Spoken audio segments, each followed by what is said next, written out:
doing? Good. I guess we'll get this out of the way, but what was it like to get back out there and actually start practicing with their teammates? It felt good. You know, it's a new team, so a new attitude, new leader, everything like that. So, you know, it's a lot of fun being back out there. You're obviously, going to corner, working a little bit now there. What's your feeling about that position compared to maybe safety and star? That's what I came here to play, was cornerback, and then I moved to star my freshman year because we had Marlon and Cyrus out there. Then last year Eddie went down, so I had to move to safety. So, now this year I'm at where I feel most comfortable, really. And, Coach trusts me to be out there, and I'm doing a good job out there, so hopefully I can stay there. How hard was it to move to safety from corner from star? It was How hard was it? It was pretty difficult, especially because it was in the middle of the season. Mm-hmm. But, Coach Saban, Coach Ansley, and everybody else pretty much helped me out every single day. I was watching film with them and learning and making the calls in the film room. And so, they kind of had no choice but to do it the right way and to get it done. But, it was difficult, but, it's always good to have a little challenge. What was that difference of the positions, corner, safety? What are the major differences? At corner, it's more like you're on your own. It's just like you don't have to worry about nobody else. You don't have to make no calls. But at safety, you kind of have to almost run the defense, and make calls. You have to talk to the linebackers, talk to the defensive line, talk to the corners, and the stars. So you got to be more verbal and more of a leader out there. So that's kind of something I had to. Well, I did a little bit at star, but it was a whole lot more at safety. Have you always felt like your future was going to be a corner? What was that? Have you always kind of felt like your future would be a corner long term? I don't know what my future's going to be at. Just on the football field, that's all I hope. What was that conversation like when they told you were moving back to corner? You had a big conversation when you moved to safety. We had no conversation. We had the little depth chart on the when we was in the film room, and it said 2-9 left corner, and that was it. So did you like seeing that though? Yeah, I like seeing my name anywhere on there, but I was happy it was back at corner.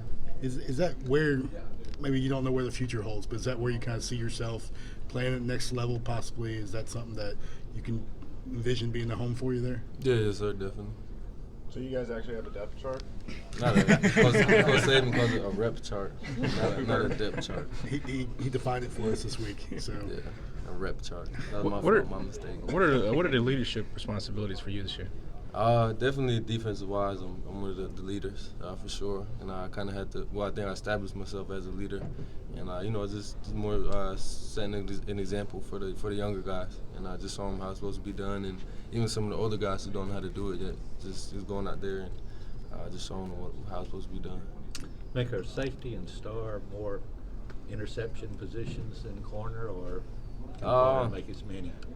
They're all equal. I'd say more star and corner than safety. Safety is a little bit more run support than it is getting to the ball, and more tackles rather than getting to the ball. But at corner and at star, you get a little bit more interceptions there. How tough was it for you and the team to get over the Clemson loss?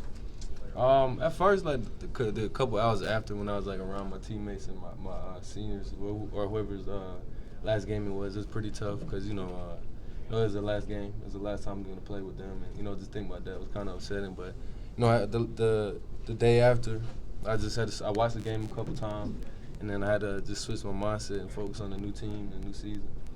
What was your take? Did it take everyone else to kind of put it in the rearview mirror? I think some guys took it a little bit longer than others. If some guys played really well, so they kind of didn't stick around too long, and the other guys who didn't play well kind of hit them a little bit harder. But everybody learned from the game. That was the most important thing. What were your takeaways when you rewatched the film or the game or whatever? The biggest thing was just execution when we're tired. And, I feel like the last game and even at other points in the season, when we got tired, we didn't execute very well on defense. And I feel like that's something that we're definitely going to be working on this season. How much does that last play, not just the whole game, but that last play kind of still stick with y'all as teammates? You talk about it, you find yourselves using it for motivation and all, or? There's things that could have went down differently, but they're a good team, and they won the game, and we didn't. So. Couple more. Minkah, you guys obviously compete against a lot of very fast and athletic players, but hey, how fast and athletic do you feel like Anthony Everett is? He's one of the fastest players on the team and most athletic players on the team. I think he did long jump. He's one of the best long jumpers in New Jersey. I think he might have the record actually, and he runs 4.3 40. That hurt. He actually ran 4.3 40, and no, he's a great athlete and a great competitor. What have you seen from Trayvon Diggs? He's moved back to the secondary now. He's learning. You know, he's kind of a little bit uncomfortable in the corner spot, but you know, he's a great athlete. So I feel like he's gonna thrive out there. Thanks, Mick. Thank you. Thank you.